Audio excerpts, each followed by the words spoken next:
Kahapon po ay narinig na rin natin sa wakas ang pinakahihintay nating ulat ukol sa mga ginawang pagdinig ng Blue Ribbon Committee patungkol sa flood control anomalies. Ngunit, Ginoong Pangulo, ang isa pong mabigat na tanong ngayon ay hindi lamang kung anong laman nito, kung hindi paano ito iniharap sa sambayanan. 9 months from the initial hearing, 5 months from the time we released the so-called minority report, and 2 months from the time I delivered my privileged speech regarding the delays in this flood control investigation, better late than never, ika nga. Subalit, nakakapagtaka naman ata na matapos ang lahat ng panahong iyon, ano po ba ang inihain sa Senado? Hindi isang formal na committee report, Ginoong Pangulo.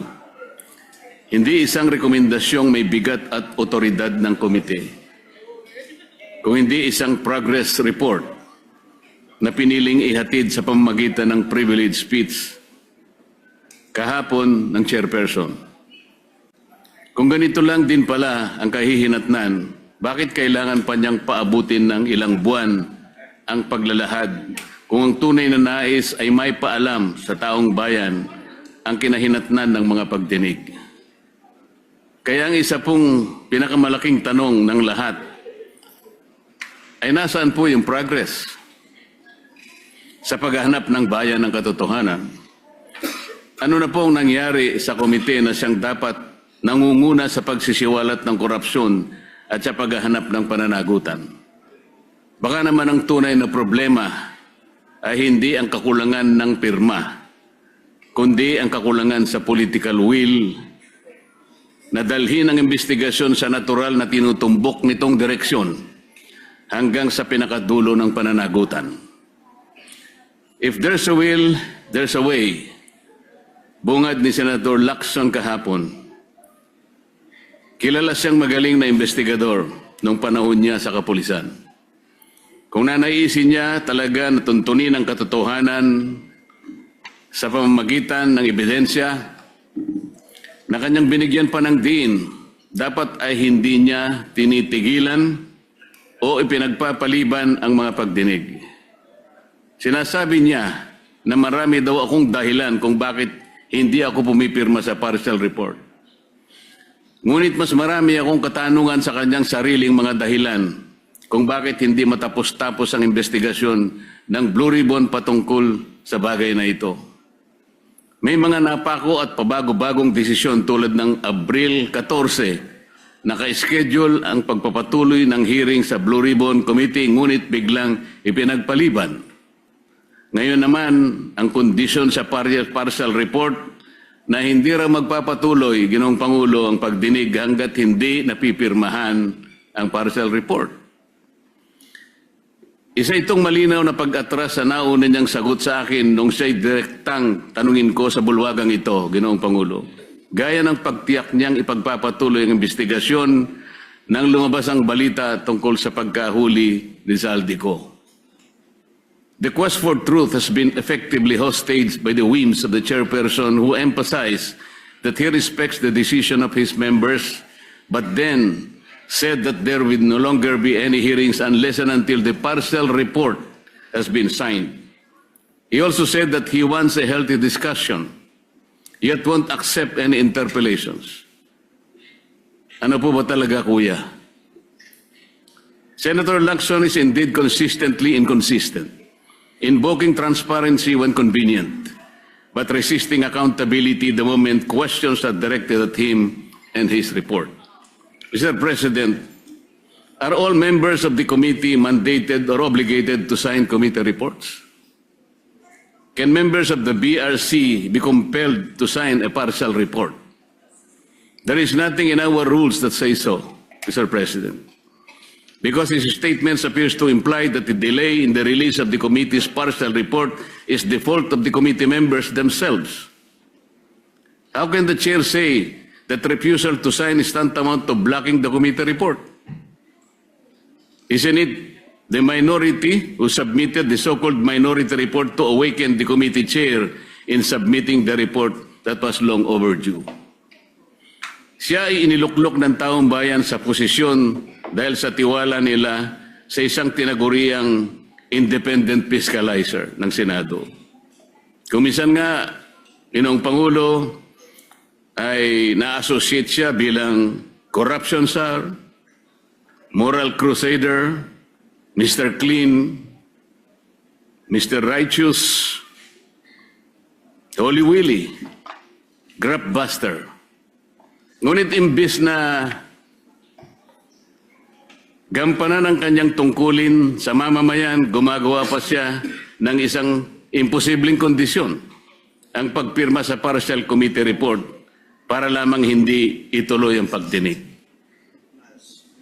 Moreover, Senator Lacson is again spreading this false narrative na kapag hindi ka pumirma, hindi mo sinusuportahan ang pagtataguyod ng accountability laban sa korupsyon.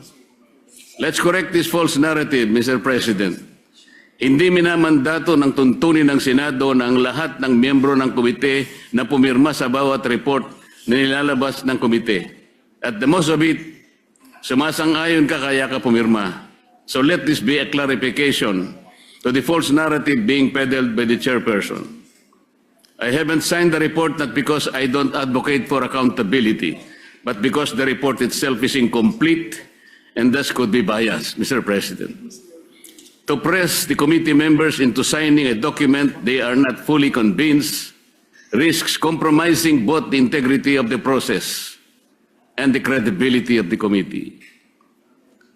Anong kasiguraduhan ng mga miyembro ng komite na ang kanilang pagpirma sa partial committee report ay hindi gagamitin para tuldukan ang mga pagdinig at iwasan na ang paggawa ng matagal na inaantay ng taong bayan na final report? Anong gagawin o magagawa pa rin natin, Ginoong Pangulo, kung sakasakaling sabihin niya na tapos na ang pagdinig, total majority na ang nakapirma? It could be a trap, Mr. President. Bukod pa rito, Mr. President, may isang bahagi po sa nasabing privilege speech ang kumuha sa aming atensyon at hindi namin maaaring palampasin. Tulad nitong flood control scandal na patago ang atake.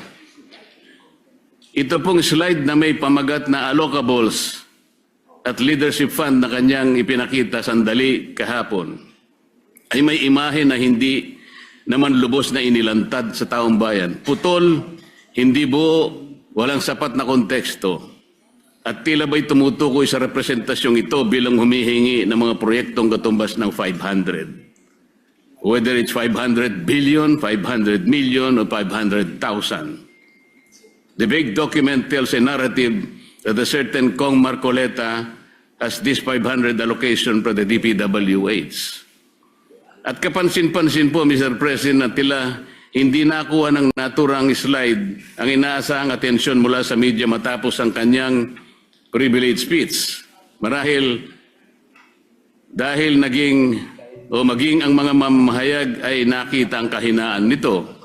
Kaya't nakapagtataka na nitong umaga, kaninang umaga lang, Ginoong Pangulo, ay agad siyang nagkaroon ng dalawang panayam sa media upang muling bigyang diin at itulak ang parehong naratibo laban sa akin. Para bang hindi naging sapat ang privilege speech sa session hall at kailangan pang palawigin ito sa media upang masigurong kakalat ang malisyosong pagpapahiwatig kahit kulang sa linaw at sustansya. Meron pa siyang ikinuwento na noong ako ay kongresista pa at parte ng Commission on Appointments bilang chairperson ng Committee on Public Works and Highways, ako ray nang hingi ng halagang 1.5 billion na mga proyekto kapalit ng pag-confirm sa appointment ni Secretary Bonoan. Ngunit 500 million lamang daw umano ang naibigay. At sinabi pa raw sa kanya ng ibang kongresista na nabukulan sila at walang nakarating sa kanila ng mga proyekto. Nang siya'y tanungin kung may dokumento ba na susuporta rito, hindi niya sinagot ng direkta at bagos ay sinabi na lamang na kailangang suriin kung mayroong mga substandard at ghost projects sa mga pinagbigyan mula sa aking mga inendorso.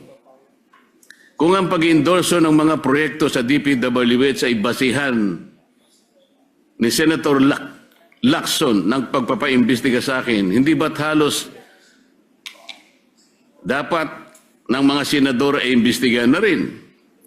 Ayon mismo kay Senator Lacson noong nakaraang taon, Setyembre yata yun, Ginoong Pangulo, halos lahat daw ng mga senador noong 19 Congress ay nag-insert ng allocation projects ng 2025 national budget na nagkakahalaga ng kumulang 100 bilyong piso bawat individual.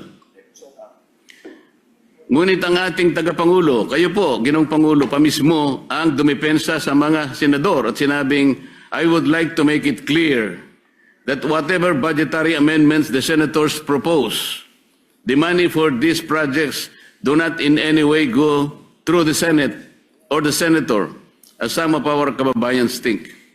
It goes directly to the implementing agencies under the executive department. Sa dinami-dami ng mga pangalang nakaladlad sa kontrobersyang ito, ang ilan pa ay tila maingat na iniiwasan ng ating chairman at hindi man lamang nabanggit ng direkta kahit paulit-ulit ng iniuugnay ng mga naglutangang testigo at ilang beses nang naidawit ang mga sinumpaang salaysay, sa mga sinumpaang salaysay. Talaga namang pilit na isinasama ako sa kanyang naratibo. Masyadong halata naman ito, Ginoong Pangulo. Ako na ngayon ang pinagtutuunan niya ng pansin. Dahil ba sa ako lamang ang nagsasabi sa kanya na gawin niya dapat ang trabaho niya, Mr. President? Kung talagang hangarin ng chairman ay katotohanan na transparency, bakit tila naging targeted ang kanyang patama sa pumupuna sa kanya? Bakit hindi siya manindigan o bakit hindi niya matindigan na mismong ombudsman na nga ang nagsabi ng kanilang kakasuhan, si Speaker Martin Romualdez? Para ba sa kanya ay walang talagang kinalaman o sadyang pikit ang kanyang mga mata sa isinisigaw ng lohika? Sadya ata talagang nagbago na ang ating kasamahan. Nasaan na ang tapang ng dating Chief PNP na habulin ang mga nagkasala sa bayan? Kung itong issue nga na patungkol sa paglimas ng ating national budget ay kanyang iniiwasan at ipinagpapaliban ng matagal, ngayon gusto niyang puntahan ng umunoy breakdown ng mga proyekto para malaman kung may mga ghost projects sa mga ito. Paraan lamang niya ito upang maipilit ang kanyang naratibo laban sa akin, Ginoong Pangulo. Hindi na po ito paghahanap ng katotohanan. Ito ay pagpapalutang ng duda sa pamamagitan ng isang palabas. Hindi na rin po bago sa akin itong ganitong pailalim na pag-atake, Ginoong Pangulo. Nakita na natin ito nang siya ay sadyang nagpakalat ng isang splice o pinagtagpi-tagping video ng aking mga pahayag upang baluktutin ang tunay kong sinabi at linlangin ang publiko tungkol sa aking posisyon. Noon pa man malinaw nang may pagtatangkang sirain hindi lamang aking pangalan kung hindi pati ang aking kredibilidad bilang lingkod bayan. At ngayon, tila inuulit na naman ang parehong taktika mula sa isang manipulated video noon hanggang sa mga pahapyaw na slide na naglalaman ng hindi kompletong dokumentong ipinakita niya kahapon. Pareho ang pamamaraan. Magtatanim ng duda, magpapakalat ng kasinungalingan, at lilikha ng maling impresyon laban sa akin sa halip na harapin ang tunay na issue. Nakakalungkot pa na manggagaling ang mga gawang ito sa isa sa atin sa kapulungan ito. Hindi lamang nakalulungkot kundi nakagigimbal. Isipin sapagkat sila po ay binoto ng ating mga mamayan para gumawa ng mabuti para sa ating bayan. At mas lalong nakadidismaya pa, Ginoong Pangulo, na sa halip na gamitin ang kapangyarihan ng Senado upang papanagutin ang makasalanan at hanapin ang buong katotohanan, ginagamit ito ng ilan bilang kasangkapan sa pagtitibag laban sa mga hindi kayang patahimikin at pigilan. Ginoong Pangulo, bakit ako pipirma sa isang partial report kagaya ng aking pinahayag kahapon? Ang partial report ay unfinished report. Wala pong sinasabi na ang ating mga tuntunin ay kinakailangang magpahayag ka o mag-report ka ng isang partial report. Bakit po kinakailangang partial report and hindi pa final report? At paano po tayo magkakaroon ng final report, Mr. President, kung hindi po niya itutuloy ang mga dapat na ginawa niyang pagdinig? Napakarami po ang dapat na ipatawag, gaya po ng aking ipinag-privilege speech ng mga nakaraan, Mr. President. Ngunit ayaw niya talagang tawagin ang mga taong ito. Tila baga, meron siyang pinagtatakpan talaga. Taong bayan na po naghihintay, Mr. President. Hindi ba ang taong bayan ang pinagsisilbihan natin? Meron pa po bang tinitingnan siyang mas mataas sa taong bayan, Mr. President? Palagi niyang sinasabi, hindi ko raw po naiintindihan ang interparliamentary courtesy. Mabigat na paratang, Mr. President. Sinabi ko nga po kahapon, ang interparliamentary courtesy ay kinapapalooban ng dalawang kapulungan, ang Kongreso at saka ang Senado. Paggagalangan sa bawat chamber. Ngunit bakit po itinatanghal niyan ay galang natin ang kabilang chamber, ngunit tayo mismo dito sa ating sariling bulwagan ay hindi ko nakikita ang tunay na paggagalangan. Alin bang mas importante, Ginoong Pangulo? Kailangan ba nating munang igalang ang ating kapitbahay, pero hindi natin igagalang mismo ang miyembro ng sarili nating pamilya? Dito susukatin kung sino po ang merong dalawang standards. Nasabi ko po kahapon, bakit hindi ko babaliwalay ng konsepto ng interparliamentary courtesy kung yung pong mga taong binabanggit sa napakaraming mga testimonya ng tinawag nating mga witnesses at mga resource persons ay tumutukoy sa mga taong ito? Gagamitin pa natin yon samantalang sinabi nga natin nilimas na nga ang pera ng bayan. Gagamitin mong pagtatakip dahil sa paggalang sa interparliamentary courtesy. Hindi ba sa unang-una pa lang sila nang hindi gumalang sa mga taong bayan na pinaglilingkuran natin? At sa kanya pong interview kaninang umaga, nabanggit niya, ako po'y wala na raw sa hulog. Hindi ko raw po maintindihan na tumayo siya rito at sinabi niya na ayaw muna niyang sumagot. He cannot yield to the floor until and unless the partial report has been signed by the majority. Madali pong intindihin yun, Ginoong Pangulo. Ayaw niya talagang ituloy ang pagdinig sapagkat gagawin niyang kondisyon na kinakailangan muna na mapirmahan ang partial report. Saan ka naman nakakita ng ganong klaseng pangangatwiran? Ang sabi ko po, ngayon ko lang nakita ang very highly unusual na patakaran para sa kanya. Sabi ko nga po, kung sinabi niya mismo, ayaw ko magpa-interpolate kahit kanino, lalong-lalo na kay Senator Marcoleta. Diretsahan, Mr. President, tatanggapin ko yun. Ayaw niya bakit ko siya pipilitin? Ngunit kung gagawin niyang dahilan, kaya ayaw niya magpa-interpolate, sapagkat gagawin niyang kondisyon na kailangan mapirmahan muna ang partial report, ino-hostage niya ang taong bayan, Mr. Speaker. Yun po ang hindi ko kayang tanggapin. Ano ito, takutan? Kaya niya ginawa yun? Kaipala, Mr. President, kaya pala siya nag-privilege speech. Hindi dahil sa meron siyang gustong sabihin, para ipakita niya yung kapirasong sulat na yun. May nakalagay, Kong Marcoleta, 500. Yun po yung gusto niyang palabasin. Ganito na po tayo ngayon, Ginoong Pangulo. Bakit ko pipirmahan yung partial report? Isa po sa hindi ko matanggap-tanggap do sa partial report ay yung isa sa kanyang mga rekomendasyon tungkol sa sino ang mga taong dapat na ipaghabla. Tingnan po ninyo, Ginoong Pangulo, doon sa kategoryang public officials categorized under recommendations for preliminary investigation, ang dami pong legislators doon. Pinangungunahan na po ni Saldico, at marami pa pong iba. Sa mga intermediaries po, Mr. President, binanggit niya si Undersecretary Traigib Olaybar. Binanggit niya yung Maynard Ngu. Hindi ko po alam kung sino yung Caroline Villayap, J.Y. De La Rosa, Mrs. Patron, Lawrence Cruz, John Paul Estrada, Mark Tiksay, alias Peng.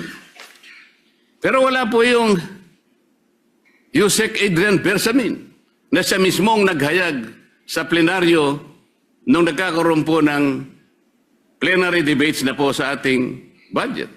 Siyang naghayag mismo sa pangalan ni Yusek Bersamin at ayon sa kanya, ni-name drop niya ang pangalan ng Pangulo. Sinabi rin po ni Saldico, yung 30 Tamarind Street na kung saan 1 billion ang nai-deliver ni Saldico. At ang tumanggap po noon ay si Yusek Jojo Cadiz. Napakabigat na akusasyon. Ginoong Pangulo, wala man lang po rito sa dapat na banggitin na intermediaries. Nasaan po ang pangalan ni former Speaker Martin Romualdez? Nilagay po niya doon sa classification ng public officials categorized under fact-finding investigation. Ang laki po ng diferensya ng fact-finding investigation sa preliminary investigation. Bakit po yung tinuturo mismo na mastermind, yung pa po yung nasa... Wala po sa preliminary investigation. Nasa fact-finding lang. Tingnan po ninyo yung mga lumabas sa mga dyaryo, sa mga periodiko, Ginoong Pangulo. Billionaire News Channel dated May 5, 2026. Ombudsman, Romualdez umanong tinuturing mastermind sa controversial na flood control scandal.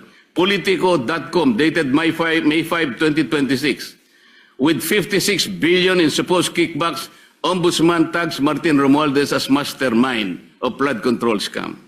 Abante dated May 5, 2026. Ombudsman, Romualdez Co. mastermind ng 56 billion flood control kickbacks. Abogado.com PH dated May 5, 2026. Ombudsman panel tags Romualdez and Co. as masterminds. Dito pa lang po sablay na yung report Nandun lang siya sa fact-finding, samantalang ang ombudsman, tinag na po siya, isa sa mastermind. Saan po ba punta ang report? Ginoong Pangulo. Ginoong Pangulo, ang Senado ay hindi dapat maging entablado para sa mga intrigero na alam naman natin kung ano ang totoong motibo. Maraming salamat po, Ginoong Pangulo. Majority Leader. Mr. President, I move that we refer the privilege speech of Senator Marcoleta to the Committee on Rules. Any objection? Hearing none, motion is approved. Yes, Mr. President, next to avail of the privilege R is Senator Risa Ontiveros.